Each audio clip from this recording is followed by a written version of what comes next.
All India Malayali അസോസിയേഷന്റെ 17ാമത് ദ്വിദിന ദേശീയ സമ്മേളനം ഹൈദരാബാദിൽ പുരോഗമിക്കുന്നു. പുതിയ ദേശീയ ഭാരവാഹികളുടെ തെരഞ്ഞെടുപ്പും തുടർന്ന് ദേശീയ ജനറൽ കൌൺസിൽ യോഗവും നടക്കും. കേരളത്തിൽ നിന്നുള്ള മന്ത്രിമാരും ദേശീയ നേതാക്കളും പരിപാടിയിൽ പങ്കെടുക്കും. ഓൾ ഇന്ത്യ മലയാളി അസോസിയേഷൻ ദേശീയ പ്രസിഡന്റ് ഗോകുലം ഗോപാലൻ പതാക ഉയർത്തിയതോടെയാണ് 2 ദിവസത്തെ ദേശീയ സമ്മേളന നടപടികൾ ആരംഭിച്ചത്.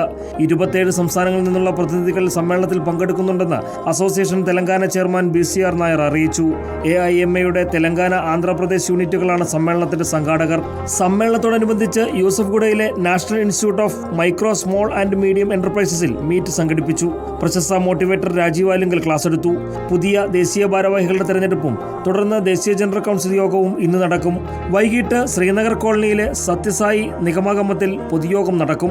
കേരളത്തിൽ നിന്നുള്ള മന്ത്രിമാരും ദേശീയ നേതാക്കളും പരിപാടിയിൽ പങ്കെടുക്കും. പ്രശസ്ത പിന്നണി ഗായകരായ അൻവർ സാദത്തും രേഷ്മ രാഘവേന്ദ്രയും നടക്കുന്ന സംഗീത വിസ്മയത്തോടെ പരിപാടികൾ സമാപിക്കും.